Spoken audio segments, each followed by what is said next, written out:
व्यक्तित्व मापन के हम 50 महत्वपूर्ण एमसीक्यूज़ को फिर से देखेंगे। प्रीवियस वीडियो में हम 50 एमसीक्यूज़ सॉल्व कर चुके हैं और इस बार हम फिर से एमसीक्यूज़ देखेंगे, लेकिन इस बार जो क्वेश्चंस होंगे उनका उत्तर और उनकी व्याख्या साथ में ही होगी। ये एक तरीके से वन वर्ड टाइप के क्वेश्चन होंगे। तो चलिए जल्दी जल्दी शुरू करते हैं, ज़्यादा टाइम वेस्ट नहीं करेंगे हम। तो पहला क्वेश्चन है, व्यक्तित्व मापन की सबसे पुरानी विधि कौन सी है? तो सबसे पुरानी विधि दोस्तों प्रश्नावली विधि है, आपको पता ही होगा। इसकी व्याख्या लिखी हुई है कि प्रश्नावली विधि में सीधे सवाल पूछे जाते हैं।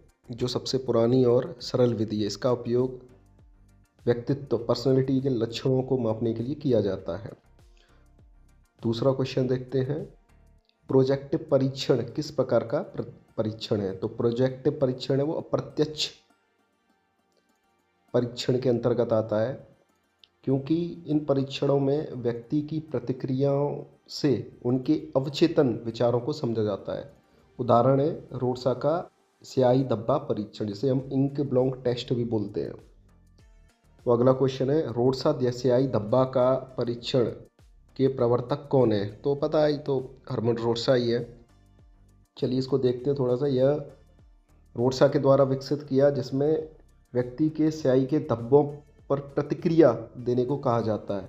इससे उसके अवचेतन विचारों का अध्ययन किया जाता है, यानी मतलब उसके दिमाग में क्या चल रहा है, ये धब्बों के माध्यम से पता लगा। MMPI, चौथा क्वेश्चन है, MMPI किस प्रकार का परीक्षण है? तो MMPI यानी मिनीसोटा मल्टीफेसिक पर्सनैलिटी इन्वेंटरी, MMPI बोलते हैं। इंपॉर्टेंट क्वेश्चन है, ये काफ़ी बार कुछ एग्जाम में आ चुका है। तो किस प्रकार का परीक्षण है? उद्देश्यपूर्ण, इसमें एक उद्देश्य निहित होता है। एक उद्देश्यपूर्ण परीक्षण है जिसका उपयोग मानसिक स्वास्थ्य और व्यक्तित्व विकारों के निदान में किया जाता है। तो याद रखना है इसको, ये अप्रत्यक्ष और प्रत्यक्ष परीक्षण नहीं है। ये परीक्षण जो हमने अभी देखा था उससे डिफरेंट है। ये इसका जो उपयोग किया जाता है मानसिक स्वास्थ्य और व्यक्तित्व के विकारों के निदान में किया जाता है, क्योंकि ये उद्देश्यपूर्ण है। विकारों के निदान में इसका उपयोग करते हैं, इसीलिए न कि इसका प्रयोग पहचान में नहीं करते, इसका प्रयोग हम निदान में करते हैं। आपको अंतर समझ में आ रहा हो? चलिए आगे बढ़ते हैं। TAT, थेमेटिक एप्रिसिएशन टेस्ट, कितने चित्र होते हैं? 30+1, 31 होते हैं। इसमें 31 चित्र होते हैं। एक खाली कार्ड होता है, व्यक्ति को जो कहानियाँ बनाने के लिए बोलते हैं, और इससे आंतरिक मनोवैज्ञानिक स्थिति का पता लग जाता है। बच्चों के व्यक्तित्व का अध्ययन करने के लिए CAT, चिल्ड्रन एप्रिसिएशन टेस्ट, आंतरिक संघर्ष, बच्चों के दिमाग में जो आंतरिक संघर्ष चलते हैं उनको CAT के माध्यम से जान लिया जाता है। प्रोजेक्टिव परीक्षण है ये, याद रखना है। समाजमिति विधि का उपयोग किस लिए किया जाता है? समाजमिति का उपयोग समूह संबंधों के अध्ययन के लिए, समाज में बालक की क्या स्थिति है, कैसे उसके रिलेशन है समाज में, उसको अध्ययन करने की समाजमिति विधि का उपयोग करते हैं। समूह के बीच के संबंध। चलिए किस परीक्षण में व्यक्ति को पूर्ण वाक्य पूरे करने के लिए तो वाक्य पूर्ति परीक्षण, इसमें भी कुछ भी नहीं है। इसको अधूरे वाक्य दिए जाते हैं जिसमें व्यक्ति अपनी इच्छा अनुसार पूरा करता है, जिससे उसके व्यक्तित्व और अवचेतन विचारों को मापा जाता है। आपको समझ में आ रहा होगा, ये वाक्य पूर्ति परीक्षण, इसमें ये पहचान करते हैं व्यक्तित्व की समस्या की। और जो MMPI था वो निदानात्मक परीक्षण है, वो निदान के लिए जरूरी है।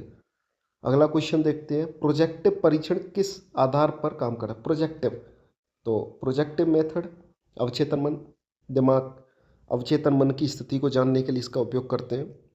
छिपी भावना, इच्छा और चिंताओं का अध्ययन करते हैं। व्यक्तित्व मापन की किस विधि में साक्षात्कार का प्रयोग किया? साक्षात्कार विधि। चलिए अगले, किस विधि में बच्चे जानवरों के चित्रों पर आधारित आधारित कहानियाँ? CAT, बच्चों के बारे में तो CAT, चिल्ड्रन एप्रिसिएशन टेस्ट। अगला, MMPI में कितने प्रश्न होते हैं? 5, 6, 7, याद रखना है, बहुत इंपॉर्टेंट है। मिनीसोटा मल्टीफेसिक पर्सनैलिटी इन्वेंटरी, इसका पूरा नाम भी याद रखना। 567 प्रश्न होते हैं जो मानसिक स्वास्थ्य और व्यक्तित्व विकारों की पहचान के लिए होते हैं। इन प्रश्नों के माध्यम से उनके मानसिक स्वास्थ्य और उनके व्यक्तित्व में क्या विकार है उनकी पहचान की जाती है, उनका ट्रीटमेंट किया जाता है, उनका निदान किया जाता है। टीएटी, थेमेटिक एप्रिसिएशन टेस्ट में व्यक्ति को क्या करना चाहिए, करना होता है तो कहानियां बनानी होती हैं। टीएटी परीक्षण व्यक्ति को क्या करना होता है, चित्रों पर कहानियां बनानी होती हैं। खैर ठीक है, कहानियां देखकर कहानियां बनानी होती हैं जिससे उनके अवचेतन विचारों भावनाओं का आकलन किया जाता है। व्यक्तित्व मापन की वाक्य पूर्ति विधि का उपयोग किस प्रकार किया जाता है अवचेतन विचारों को मापने में? चलिए आगे बढ़ते हैं। किस प्रोजेक्टिव परीक्षण में स्याही धब्बा का उपयोग किया है? हर्बन रोशा का परीक्षण है, इसमें भी कुछ नहीं है। प्रोजेक्टिव विधियां किस प्रकार की होती हैं? अप्रत्यक्ष विधि होती हैं। कभी कभी इस तरीके के क्वेश्चन आते हैं, बहुत सरल क्वेश्चंस लगते हैं, लेकिन ये हमसे गलत हो जाते हैं एग्ज़ाम में। एक बार आप ये 50 क्वेश्चंस और जो पहले मैंने 50 क्वेश्चंस बताए के थे उनको कर लीजिए। व्यक्तित्व से रिलेटेड एक भी क्वेश्चन आपका गलत नहीं होगा। सामाजिक संबंधों, सोशियोमेट्री, वुडवर्थ का व्यक्तिगत डेटा सीट का उपयोग किसके लिए किया जाता है? वुडवर्थ, आर एस वुडवर्थ का व्यक्तिगत डेटा सीट का उपयोग किसके लिए किया जाता है? सामान्य मानसिक स्वास्थ्य की जांच के लिए। फ्रांसिस गाल्टन किस प्रकार का परीक्षण विकसित किया था? स्वतंत्र शब्द साहचर्य परीक्षण।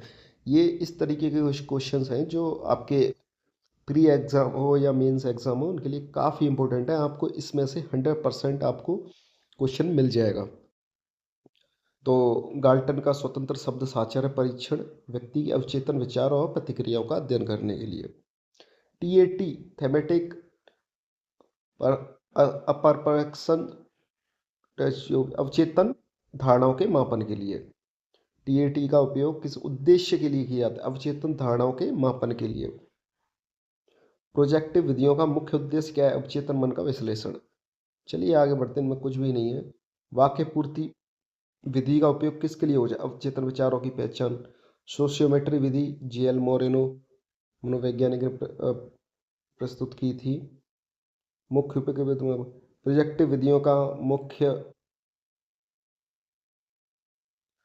उपयोग मुख्यतः किस प्रकार के व्यक्तित्व, ठीक है, अवचेतन विचारों के मामले। एमएमपीआई व्यक्तित्व और मानसिक विकारों का मूल्यांकन। एमएमपीआई किसके लिए प्रयुक्त होता है? व्यक्तित्व और मानसिक मानसिक विकार याद रखना है आपको, ये इंपॉर्टेंट है। रोज समय 10 होते हैं, 10 कार्ड्स होते हैं इसमें। इनमें से कुछ रंगीन, कुछ ब्लैक एंड वाइट होते हैं। सीएटी बच्चों के मानसिक और भावनात्मक स्वास्थ्य। स्वप्न विश्लेषण सिगमंड फ्राइड। दबी इच्छाएं उनको जानने के लिए। टीएटी परीक्षण किस प्रकार का है? प्रोजेक्टिव परीक्षण है ये।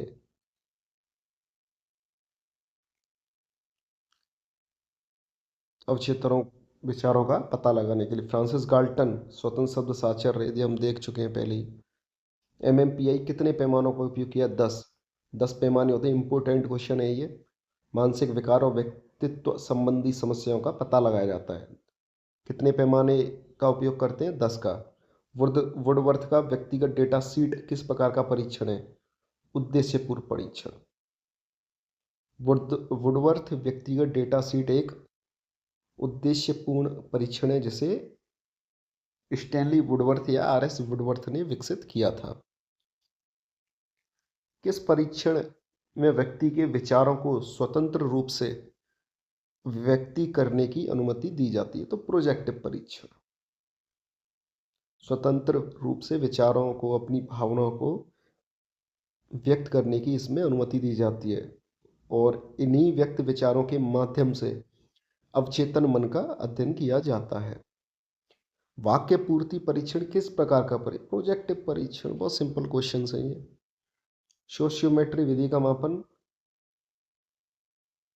किसका मापन किया जाता है? समूह के बीच में किस प्रकार के संबंध हैं उनको जानने के लिए। व्यक्तित्व मापन की सबसे सरल विधि प्रश्नावली विधि। सीधे प्रश्न पूछे जाते हैं और व्यक्ति उसका उत्तर देता है। बच्चों के लिए चिल्ड्रंस अपेरसेप्शन टेस्ट। कहानियां बनवाई जाती हैं चित्र दिखाकर। कौन सा परीक्षण अवचेतन मन की गहराइयों में छिपे विचारों को उजागर करने के लिए इस्तेमाल होता है? हरमन रोसा का परीक्षण है ये। आगे बढ़ते हैं। पीएटी परीक्षण में कितने चित्र होते हैं? तो 30+1 ये हम देख चुके हैं। स्वप्न विश्लेषण, सिगमंड फ्राइड, इसमें भी कुछ नहीं है। एमएमपीआई परीक्षण का मुख्य उद्देश्य क्या है? मानसिक विकारों का निदान। मानसिक विकार ये बोल चुका हूं, इस पर फोकस करना। वाक्य पूर्ति परीक्षण का प्रमुख लाभ क्या है? अवचेतन विचारों की पहचान। रोडसा स्याही धब्बा परीक्षण का उद्देश्य क्या है? अवचेतन मन को समझना। स्वतंत्र शब्द साक्षर परीक्षण का उद्देश्य क्या है? अवचेतन विचारों को उजागर करना। कुल कितने पैमाने? 10 ऑलरेडी देख चुके। टीएटी परीक्षण में कौन सा विषय चित्रण का विषय नहीं होता? प्रौद्योगिकी, टेक्नोलॉजी से संबंधित टेक्निकल एस्पेक्ट इसमें नहीं होते, इस क्योंकि इसमें आंतरिक भावना, संघर्ष, जीवन की घटनाओं से संबंध होता है, ना कि टेक्नोलॉजी से। साक्षात्कार विधि का प्रमुख लाभ क्या है? लाभ है गहराई से व्यक्तित्व का मूल्यांकन। चिल्ड्रंस परसेप्शन टेस्ट में चित्र किस प्रकार के होते हैं? सॉरी, जानवरों के चित्र होते हैं, बता चुके हैं। स्वप्न विश्लेषण विधि का उपयोग किसने किया? Sigmund Freud. ये भी रिपीटेड ही है। कौन सा परीक्षण पूरी तरह से प्रोजेक्टिव नहीं माना जाता? एमएमपीआई। बहुत इंपॉर्टेंट क्वेश्चन है ये, क्योंकि ये क्या है, एक उद्देश्यपूर्ण परीक्षण है, न कि प्रोजेक्टिव, जो कि मैंने आपको पहले ही बताया था। याद रखना है, बहुत very very important question. Minnesota परीक्षण बहुत इंपॉर्टेंट है, आपको याद रखना है ये। ठीक है दोस्तों, ये आपके 50 एमसीक्यूज हो गए। वैसे इसको एमसीक्यूज नहीं बोलेंगे, ये वन वन लाइनर क्वेश्चंस हैं। और मुझे लगता है कि आप जितने भी परीक्षण से रिलेटेड जितने भी क्वेश्चंस हैं वो इसमें कवर हो गए हैं। और मुझे लगता है इससे कोई भी क्वेश्चन बाहर जाएगा नहीं, तो आप इसको जल्दी जल्दी देख लीजिएगा, जो आपके एग्जाम में काफ़ी सहायक होगा। और ये कुछ मैं आप बताना चाहूँगा, ये क्वेश्चन सिर्फ उन्हीं के लिए हैं जिन्होंने पहले से पर्सनैलिटी चैप्टर को पढ़ा हुआ है। अब डायरेक्ट आके सिर्फ क्वेश्चंस देख के जाए तो इससे कोई मतलब नहीं है, इसलिए पहले अच्छे तरीके से पढ़ें, उसके बाद एमसीक्यूज की तरफ आए। तो ये उन स्टूडेंट्स के लिए वीडियोस हैं, मेरी आने वाली जितने भी वीडियोस आएंगी वो उन स्टूडेंट्स के लिए है जिन्होंने साइकोलॉजी पहले से पढ़ी हुई है और सिर्फ जो एमसीक्यूज ही सॉल्व करना चाहते हैं। और मेरा उद्देश्य है कि 50 क्वेश्चंस के लिए उनका एक एक घंटा मैं खराब नहीं करूं। ये जितने भी क्वेश्चंस हैं जल्दी जल्दी जल्दी जल्दी 10-15 मिनट में ख़त्म करें, अपना ये मुख्य उद्देश्य रहेगा। तो थैंक यू दोस्तों, अगर वीडियो पसंद आया तो आप सब्सक्राइब कर सकते हैं। धन्यवाद।